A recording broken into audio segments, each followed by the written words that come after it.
वइज़िब्तला इब्राहीम रब्बुहु बिकलिमातिन फातम्महुन, सूरत number 2 सूरतुल बकरा पहला पारा।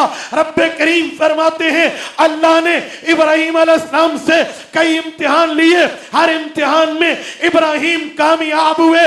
रब ने फरमाया इब्राहीम मैंने कहा नारे नमरूद में कूद जा, तू कूद गया। मैंने कहा बीवी बच्चों को बिवातिन गैर ज़ी ज़र, इस चटियल मैदान में जहां कुछ उगता नहीं है छोड़ाओ, तू छोड़ाया। मैंने कहा बातचीत नहीं करनी, तूने उनसे बातचीत बंद कर दी। मैंने कहा अपना माल मेहमानों पे कुर्बान कर दे, इब्राहीम तूने कुर्बान किया। मैंने कहा इब्राहीम अब वक्त आया अपने बच्चे की गर्दन पे छुरी चला दे, इब्राहीम तूने भी छुरी रख दी। मैं इम्तिहान लेता गया, तू देता गया, मैं पूछता गया, तू बताता गया, मैं सवाल करता गया, तू जवाब देता गया।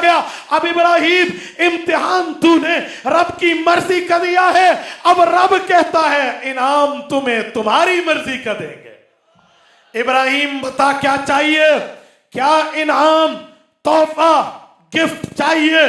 जबान से तुम कह दो रब तेरा खालिक व मालिक तेरे उस इनाम तेरे लिए ला के छोड़ देगा।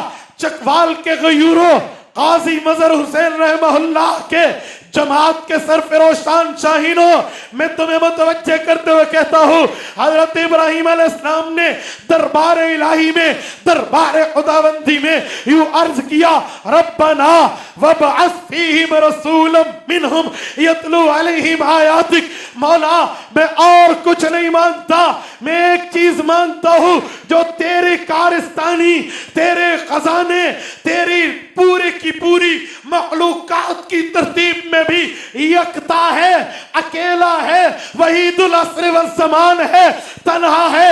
उस जैसा न आया न आएगा, उस जैसा प्यारा न पैदा हुआ न पैदा होगा। वो मोहम्मद करीम मेरी नस्ल से कर दे। रब्बना वबास फीहिम रसूलन मिनहुम। पूरी कायनात में मोहम्मद सल्लल्लाहु अलैहि वसल्लम जैसा कोई नहीं। तभी तो कहते हैं मेरे नबी सा कोई नहीं।